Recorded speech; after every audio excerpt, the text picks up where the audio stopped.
What is up, Pierre-Luc de Nation Motoneige. On se retrouve pour un segment de vidéo que j'ai appelé T6M, tuto en 6 minutes. Ces vidéos-là ont pour but de vous montrer à faire des petites choses simples, installation, réparation, maintenance sur les motoneiges pour éviter des frais en envoyant nos motoneiges chez un concessionnaire. Des petites choses qu'on peut faire soi-même qui demandent un minimum d'outils, un minimum de connaissances mécaniques que tout le monde peut faire. Dans cette vidéo-là, je vous explique comment installer les Ice Scratcher Trailblazer de quelle pièce. Puis à la fin de la vidéo aussi, je vais vous expliquer pourquoi installer ces grattoirs à neige-là sur vos motoneiges, l'utilité de ça. C'est parti, bonne vidéo!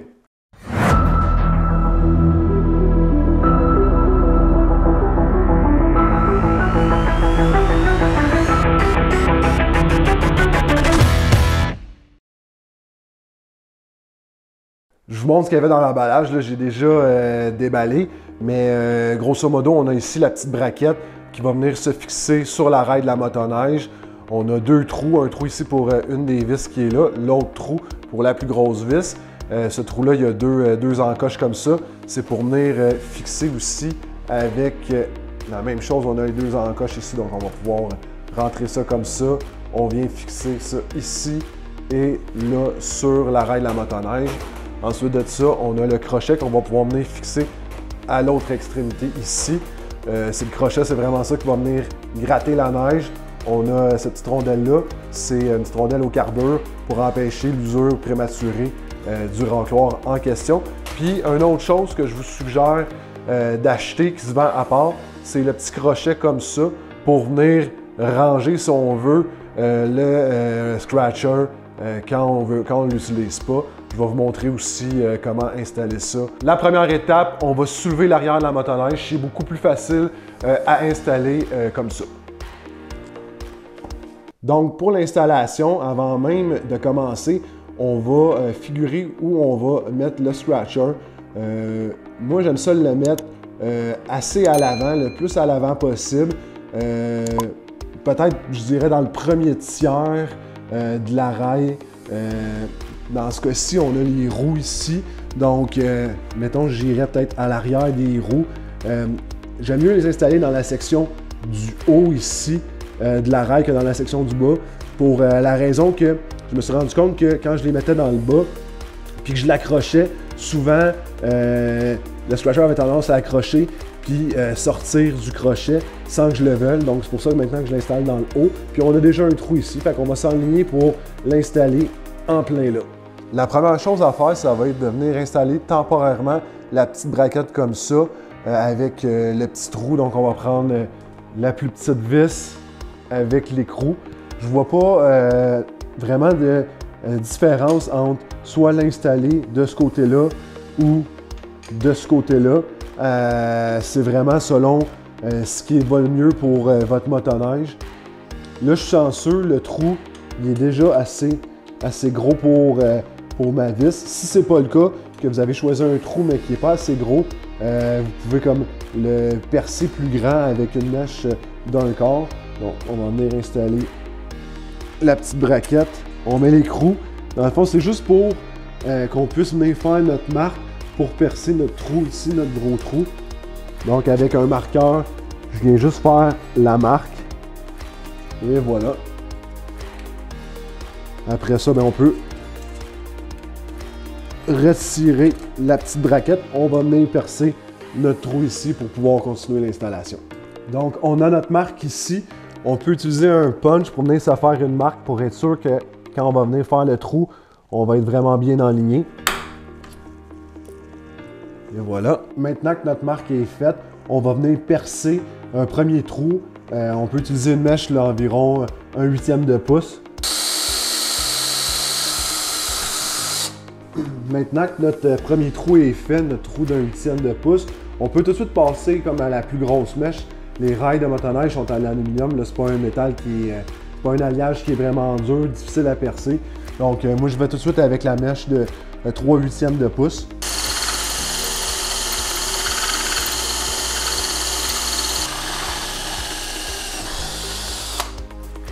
Maintenant on va venir installer ça pour de bon. On va reprendre notre petite braquette comme ça, toujours avec la petite vis, le petit écrou. La tête de vis de ce côté-là va à l'extérieur.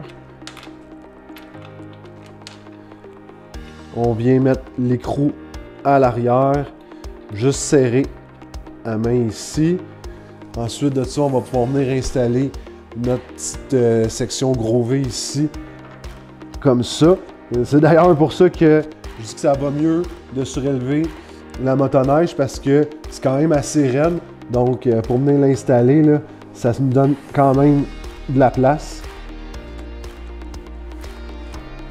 Et voilà, maintenant, on va pouvoir venir mettre notre grosse vis avec le lock washer à l'arrière. Même chose, on visse à main, puis après ça, avec le ratchet, pour la grosse vis, c'est la douille de 14 mm. On va pouvoir venir serrer ça.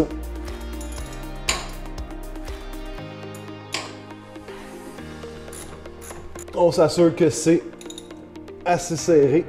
Et voilà, on fait la même chose pour la petite vis. La petite vis, c'est la douille de 11 mm.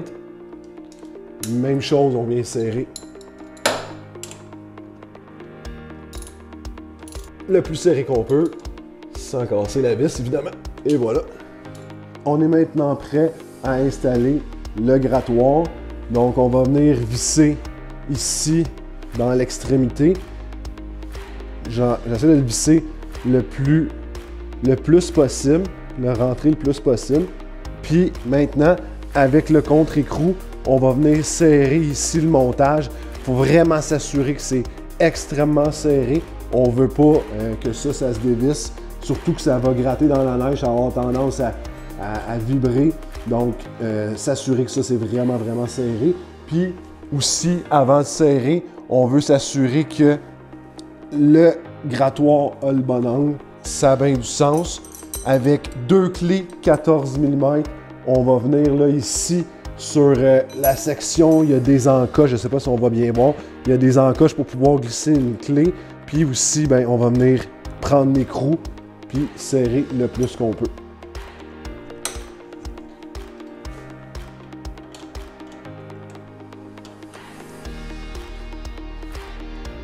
On est maintenant rendu à l'installation du crochet pour venir ranger ça ici. J'ai figuré qu'à l'extérieur de la tige ici, on peut s'installer à peu près, là, je dirais, entre 7 et 8 pouces. On est pas mal target, puis on va s'organiser pour être relativement là, dans le centre ici, entre la bordure là puis le haut de la rail. Donc si on est ici, moi je vais me mettre à 7 pouces et demi, à peu près au centre. Je fais une petite marque. Et voilà. Même chose que pour l'autre trou, on peut venir ici avec un punch se faire une marque. Ensuite de ça, on va pré-percer encore avec notre petite mèche de 1,8. Ensuite ici, on va venir faire notre trou final avec la mèche de 9,16.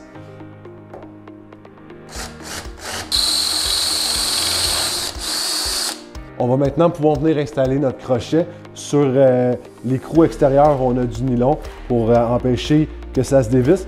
Puis celui extérieur, cet écrou-là, on peut l'ajuster. Donc, si on veut que le crochet ressorte plus d'arrêt ou moins, on va pouvoir l'ajuster. C'est selon là, votre motoneige. À ce moment-là, vous allez pouvoir décider avec un peu des essais-erreurs qu'est-ce qui est le mieux.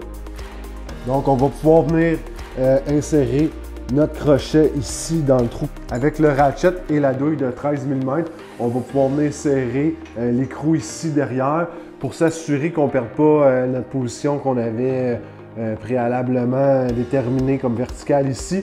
Je vais juste utiliser comme un tournevis, un gros tournevis comme ça pour venir barrer comme ça quand je vais venir visser. J'espère qu'on va bien voir. On s'assure que c'est bien serré. Et voilà. Évidemment, comme ça, on est en position pour l'utilisation du Ice Scratcher. Quand on n'en a pas de besoin, bon, on vient juste le ramener ici dans le crochet. Ça complète pas mal toutes les étapes. Il va nous rester à faire le petit nettoyage de la limaille. Et voilà, ça complète l'installation. C'est vraiment pas compliqué, ça prend pas beaucoup de temps. Puis c'est un élément qui est quand même vraiment important, puis vraiment important pour deux raisons. Premièrement, ça va protéger les glissières ou les slides. C'est la partie en plastique qui fait comme le joint entre la rail et la chenille de la motoneige. Il y a toujours une friction qui se fait là. C'est sûr que s'il n'y a pas d'eau de lubrification qui se fait, bien, les glissières, les slides vont s'user vraiment rapidement. Donc les racloirs à neige, quand les conditions sont vraiment glacées, dures, vont favoriser évidemment d'envoyer de la neige aux glissières, puis ça va faire en sorte que vos glissières, vos slides vont vous durer beaucoup plus longtemps. Puis l'autre raison, encore peut-être plus importante, ça m'est déjà arrivé plusieurs fois, quand la neige est tapée dure ou au printemps quand il fait chaud, la motoneige, le radiateur est dans le tunnel, donc ça se situe un peu comme si on veut sous le banc, sous le tunnel. S'il n'y a pas de neige qui va sur le radiateur pour refroidir le liquide, le moteur va chauffer, puis le moteur peut chauffer vraiment vite. À ce moment-là, il faut arrêter, il faut mettre de la neige dans le tunnel, il faut sortir de la piste quasiment. Des fois, on voit des traces à l'extérieur des sentiers, juste à côté. C'est souvent peut-être à cause de ça. Les gens vont juste s'écarter un peu de la piste, aller dans de la neige un peu plus molle pour envoyer de la neige dans le tunnel, puis là, la motoneige va se refroidir. Mais mettons que ça gâche un peu une ride de motoneige. Donc, dans ces conditions-là, on sort les racloirs en neige, puis comme par magie, on n'a pas ce problème-là de surchauffe du moteur parce qu'il y a de la neige qui est envoyée dans le tunnel. Le liquide est refroidi, le moteur travaille parfaitement bien. Ça complète, disons, les avantages des Ice Scratchers. J'espère que vous avez apprécié la vidéo. N'hésitez pas à poser des questions, laissez des commentaires, un pouce bleu si vous avez aimé, partagez. Puis nous, ben, comme d'hab, on se revoit dans une prochaine vidéo. Ciao!